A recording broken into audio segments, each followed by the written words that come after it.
everyone, we're Mimicker, here to introduce all kinds of knowledge, even the stuff we didn't know about. Exactly, and there is definitely a lot we didn't know about today's topic. Oh, absolutely. So welcome to I Know You Don't Know. Today we are looking into a completely bizarre, seriously delayed viral phenomenon that recently swept across Taiwan. Swept is honestly putting it mildly. Right. And to really set the stage for you, I want you to just picture what perfectly rational human beings are doing right now as we speak. We're talking about people literally strapping their expensive smartphones to, like, oscillating electric fans. Yep, the physical desk fans. Yeah.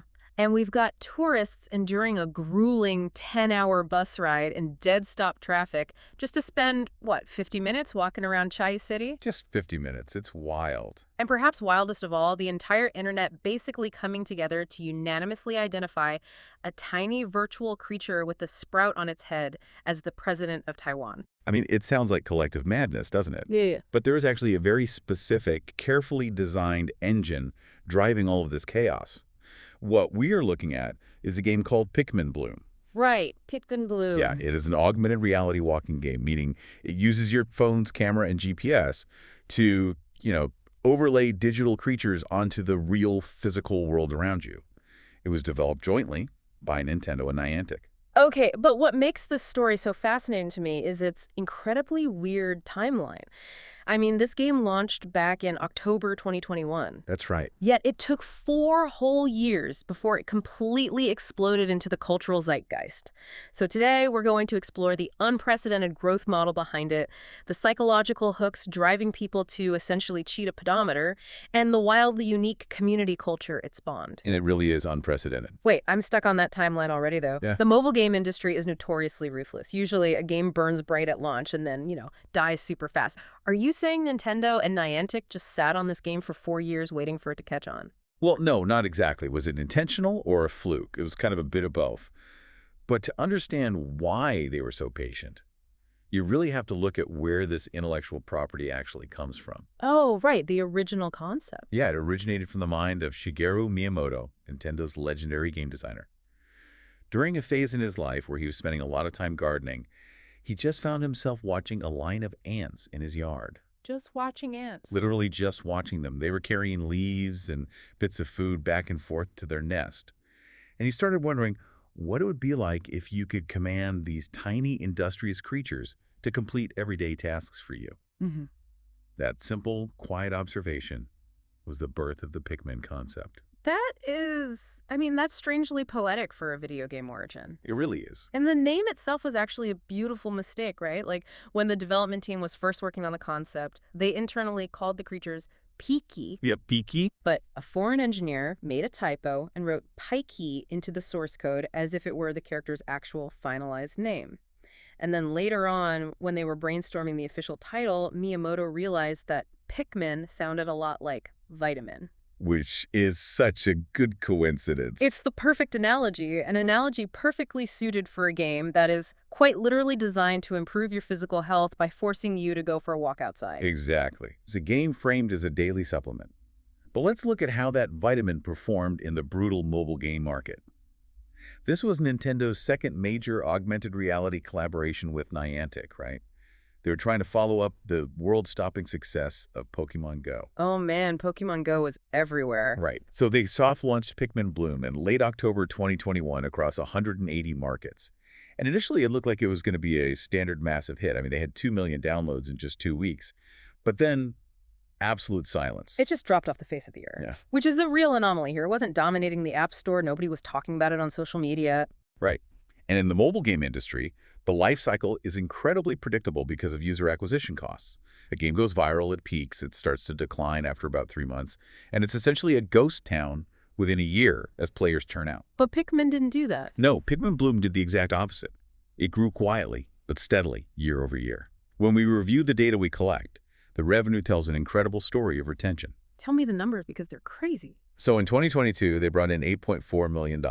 In 2023, bolstered by the launch of the traditional console game Pikmin 4 on the Switch, mobile revenue jumped 148% to $20.9 million. Wow. Yeah. By 2024, they introduced a premium event pass and a web shop, hitting $33.4 million. And in 2025, it reached $34.8 million, finally passing that coveted 100 million mark in lifetime revenue. That is wild. And just to help you visualize the mind-blowing physical scale of that slow burn in 2024 alone, players globally walked 3.9 trillion steps. Trillion, with a T. Trillion. If you convert that step count into distance, it is equal to roughly 70,000 trips around the entire Earth. For a game that supposedly faded away, that is astronomical. It really is. And it brings us to the tipping point.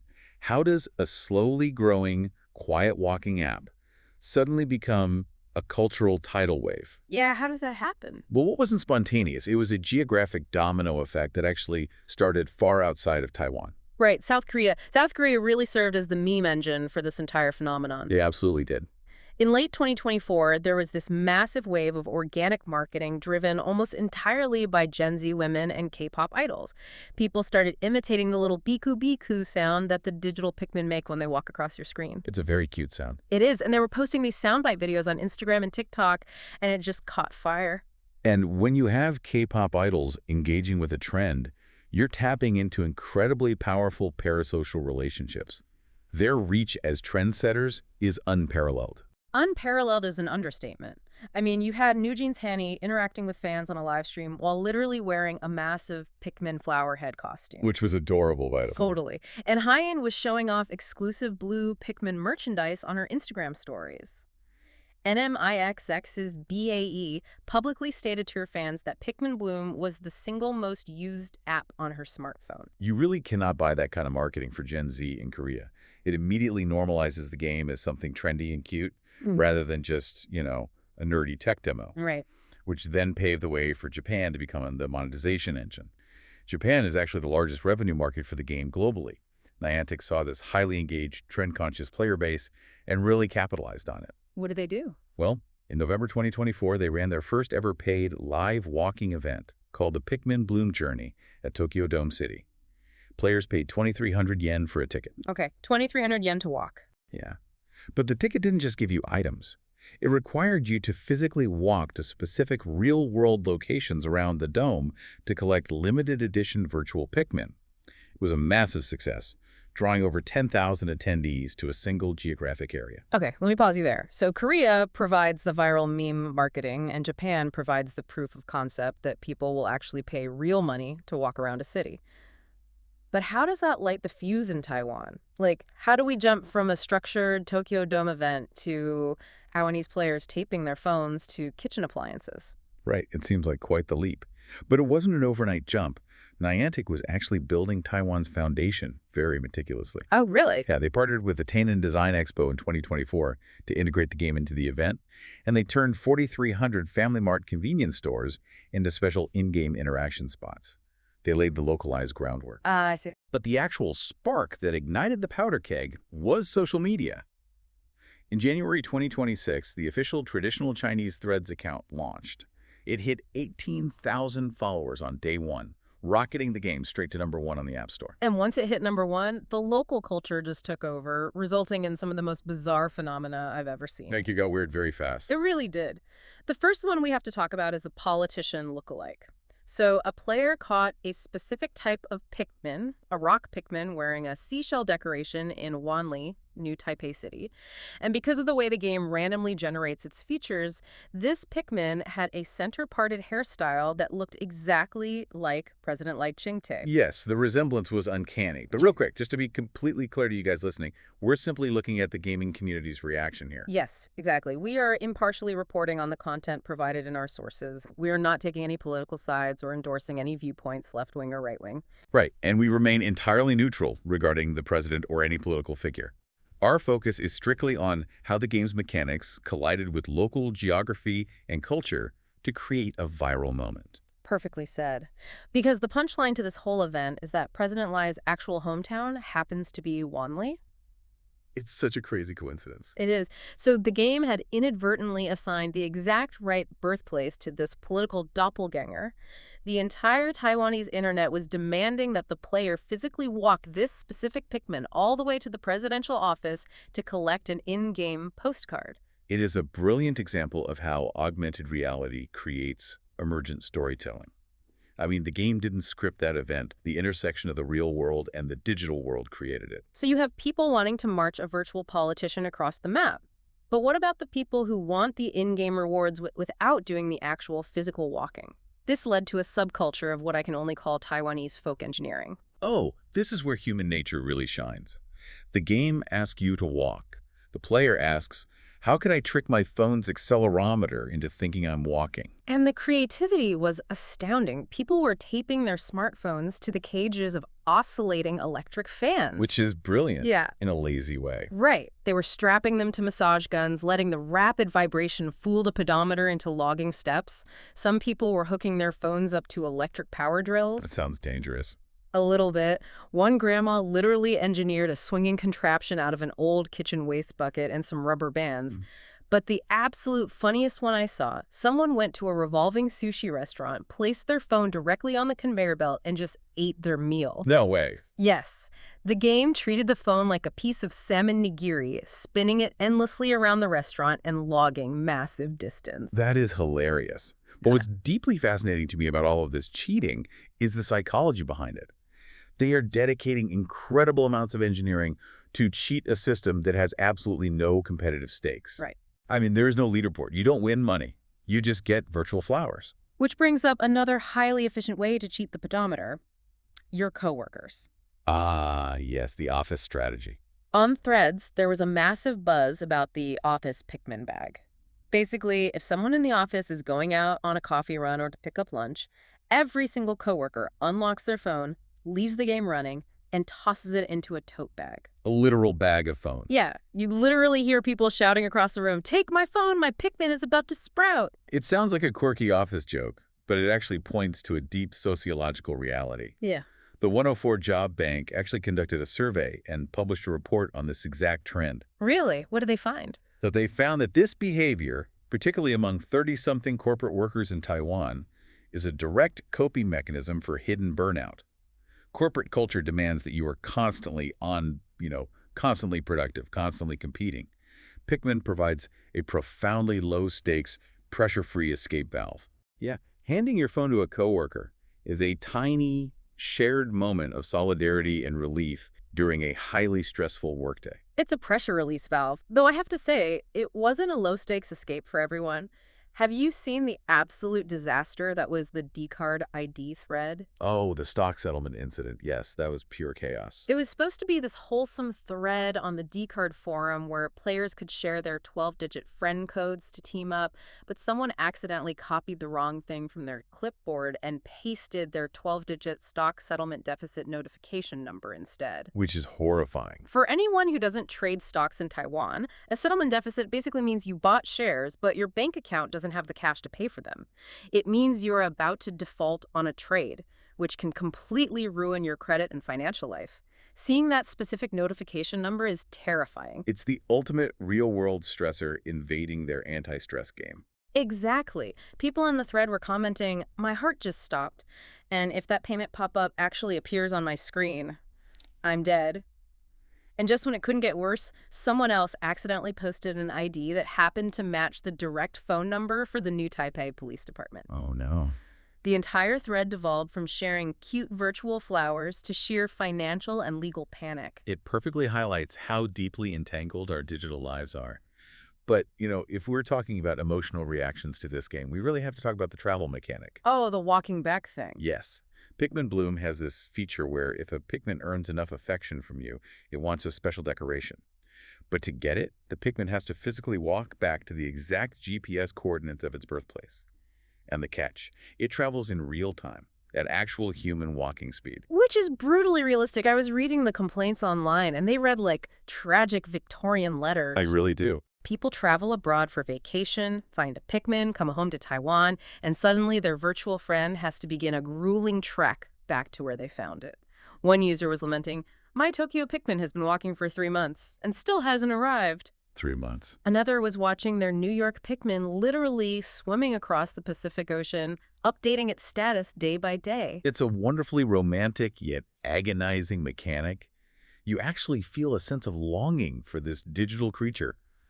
And Niantic, showing brilliant commercial awareness, stepped in with the perfect monetization tool. Of course they did. Yep, they started selling expedition drones.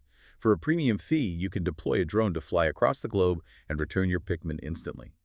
They capitalized perfectly on player impatience. Okay, so I'm still struggling to wrap my head around one core thing. We've talked about people cheating pedometers with power drills, enduring literal months of waiting for virtual creatures to swim oceans, and experiencing sheer panic over mixed-up ID numbers. Oh, yeah. Why are people so fiercely dedicated to a game where you essentially do nothing? Why Pikmin, and not something with actual rewards? That is the essential question right there. And it comes down to the game's underlying design philosophy. Pikmin Bloom is, at its core, an anti-game. An anti-game. Think about the recent trend of Web3 crypto-based walk-to-earn games, like Stepien. In those games, the entire motivation is financial. You buy expensive digital shoes, you walk to earn a crypto token, and you try to cash out. It operates like a casino. Makes sense. But when the token's value crashes, the casino empties out, and the players instantly vanish because the stress isn't worth it anymore. Right, there's no joy in walking if your portfolio is crashing. Exactly. Pikmin, however, has no token. It has no losing condition, no player versus player combat, no global leaderboards, and absolutely no punishment if you don't open the app for a month. Its entire viral engine is simply the act of planting a virtual flower. It operates more like a community garden. A community garden where the ultimate hook is collection, because there are over 1,500 different decor Pikmin you can collect now. Yes, the collection aspect is huge. And they are hyper-specific to the real-world locations where you find them. If you walk past a ramen shop, you might find a Pikmin that wears a tiny ramen bowl on its head. Airports give you Pikmin sitting inside miniature airplanes. Art museums yield Pikmin carrying famous paintings. And this is why it matters so much to you, the listener. Think about your own neighborhood. You probably walk the exact same route to the grocery store or the train station every single day, completely zoned out. Oh, 100%. The genius of Pikmin Bloom is that it turns that mundane, invisible routine into an expedition. People are finally looking up and learning what actually exists in their own communities because they are hunting for a specific geographic tag, like a local bakery or an obscure monument, just to get a new decor Pikmin. But let's look at the dark side of that for a moment. What happens when this peaceful community garden suddenly causes a massive real-world traffic jam? The Chiayi City incident. Yes, because that is exactly what happened. In May 2026, the Chiayi Arts Festival decided to partner with Pikmin Bloom for an official mini-walk event. And the scale of the resulting chaos is truly hard to overstate. Over a single 3-day holiday weekend, an estimated 1.3 million visitors flooded the city. Wait, 1.3 million? Isn't Chiayi City relatively tiny? Very tiny. Chiayi's resident population is only about 260,000. So the city's population swelled by 5 times its normal size. That means for every one local resident trying to go about their day, there were 4 tourists wandering the streets, staring at their screens looking for digital flowers. Precisely. It was an unprecedented infrastructure stress test, and the city just buckled. The U-bike rental system turnover rate, which measures how many times a single public bike is rented in one day, hit 7.29 trips per bike. That's insane. It was the 3rd highest in the city's entire history. The famous night markets were gridlocked to the point of being a fire hazard. Hotel prices spiked massively because the city government had no monitoring or cap system in place for this kind of spontaneous game-driven influx. I heard the transit was a nightmare, too. Oh, absolutely. Yeah. The high-speed rail shuttle buses were completely overwhelmed, leaving thousands of people just melting in the sun waiting for transport. Yeah. The chaos was so severe that the city council actively grilled the mayor over their lack of preparation. And amidst all of that infrastructural collapse, you have the Lion Travel disaster. Oh, this story. Lion Travel, a major tour agency, saw the hype and launched a $19, about 599 NT dollar day tour bus from Taipei down to Chiayi just for the Pikmin event. It was incredibly cheap, so people just piled on. Naturally. But because 1.3 million other people had the exact same idea, the holiday highway traffic was catastrophic. Yeah. The tour bus left Taipei at 7:40 a.m. and didn't arrive in Chiayi until 1:30 p.m. Ouch. And then, to keep to the driver's legal schedule, they had to board the bus to leave at 2:20 p.m. So they spent 10 hours trapped on a bus for exactly 50 minutes of gameplay. Yes. People are furious. They were taking to threads to vent, saying the bus driver was so stressed out by the delays that he was telling late passengers to just take a taxi and meet them at the highway interchange. I mean, it's a hilarious logistical failure, but it actually warrants serious academic scrutiny. Professor Xiao Qihui from the Marketing and Tourism Management Department at National Chiayi University provided a really vital perspective on this. What did he say? He pointed out that bringing in a globally recognized gaming IP undeniably works for generating raw foot traffic. But he posed the critical question: does it actually deepen the emotional connection with the host city? That's a great point. Right. Are these 1.3 million people really seeing Chiayi, learning its rich history, and engaging with its local vendors? Or are they just walking like zombies, eyes glued to their phones, solely to collect a virtual postcard before leaving? That is the million-dollar question for any local government trying to use augmented reality for tourism. So, as we wrap up this massive phenomenon, where is this all heading? Well, the business side is doing great. In May 2025, Niantic actually sold off the bulk of its gaming portfolio to Scopely for a staggering $3.5 billion. $3.5 billion. Yeah, but crucially, Niantic kept Pikmin Bloom in active in-house operation. And with a massive Pikmin and Super Mario crossover event that hit in April 2026, the IP feels stronger than ever. Commercially, it is absolutely a triumph. It is. But before we finish, I think we need to slow down and look at the true emotional core of why this game matters. Okay.